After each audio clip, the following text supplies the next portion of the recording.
Bonjour Ousmane Touré. Bonjour Madame Moreau. Voilà, Ousmane Touré, vous faites partie du collectif des travailleurs de Getran SA. Qu'est-ce qui s'est passé exactement? Qu'est-ce que vous réclamez, Ousmane Touré? Ok, Madame, nous réclamons nos arriérés de salaire parce que depuis 2020, la société nous doit des arriérés de salaire. Et on a préféré négocier à l'interne, mais malheureusement, la direction n'a jamais respecté ses engagements. Et cette situation a tellement perduré. Et pire, il n'y a pas de syndicat dans la maison, dans la boîte. Il n'y a pas le versement des cotisations sociales ne sont pas respectés au niveau de l'IPAS, au niveau de la Caisse de sécurité sociale. Donc, nous vivons une situation très difficile. Et en 2023, Getran a été mis sous redressement judiciaire. Le dossier a été confié au cabinet Sudex de Maître Salou. Et quand il a pris le dossier, il n'a pas respecté les droits des... Car le premier rapport qu'il a fait, il n'a pas mis la créance des créanciers. Nous lui avons écrit un courrier pour lui souligner ça. Il n'a pas répondu à ce courrier. Après quelques mois, il a commencé à payer certains créanciers de Getran. Nous l'avons interpellé sur ce paiement-là pour lui dire que la loi dit qu'en matière de redressement judiciaire, les travailleurs sont prioritaires. D'autres créanciers, il fallait payer donc les salariés.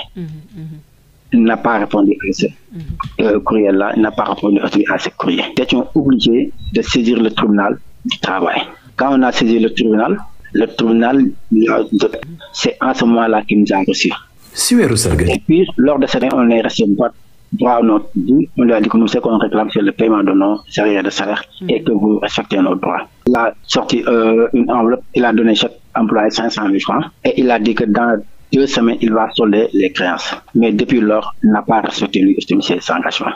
Et quelle est l'explication fournie par votre patron par rapport à ces arriérés de salaire? Pour la direction disait que l'État lui devait de l'argent. Et quand il recevait les décomptes, ils allaient nous payer. Mais plusieurs fois, mais il n'a pas respecté ses engagements. Donc, c'est que la direction ne respecte pas les employés. Et en quoi consiste votre travail au niveau de Getran Sénégal? Getran s'active dans le BTP. Parce qu'ils ont eu à construire beaucoup de chantiers. Ils ont travaillé avec l'État.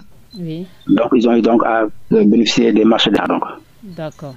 Et vous êtes combien d'employés impactés par cette situation? Je crois que c'est tous les employés qui sont dans la boîte.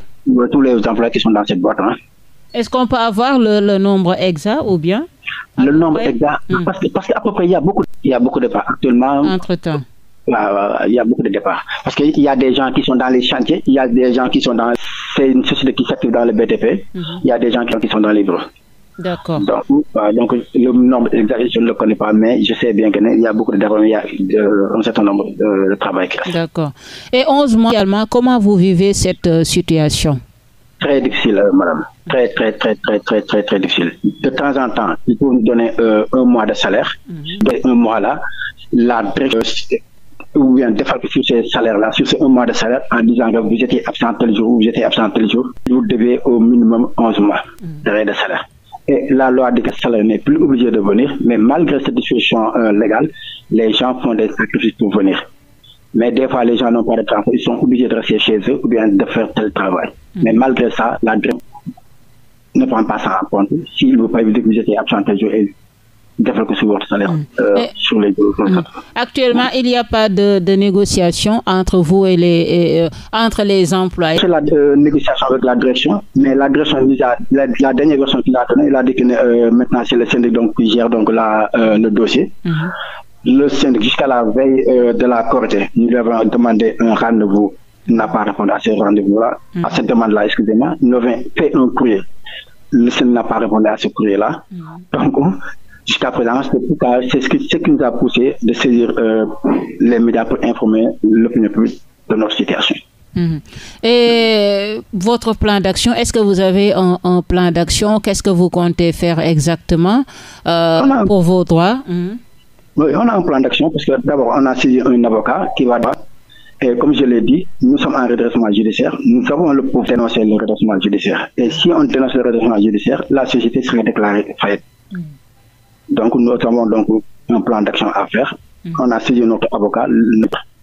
Est-ce que vous comptez marcher, organiser vraiment?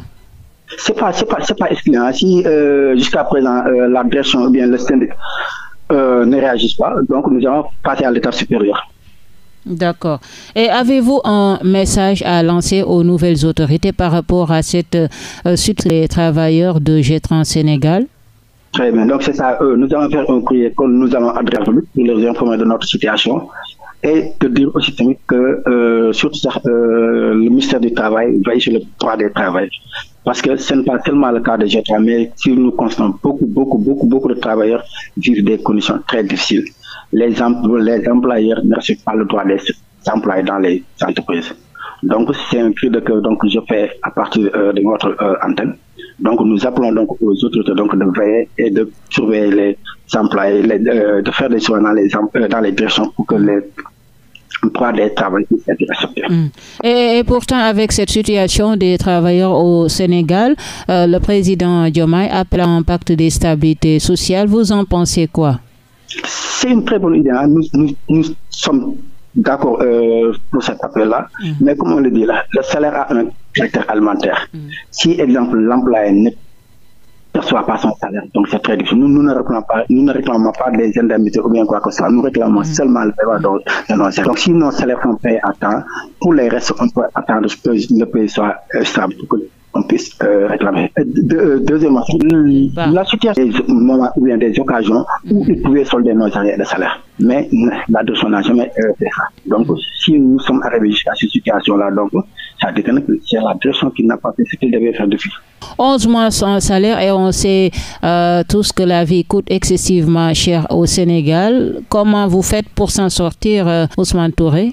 Comme je le dis, heureusement, comme on le dit, c'est Dieu qui nous protège parce que c'est très difficile. Certaines ménages sont brisées, certaines sont issues de chez eux.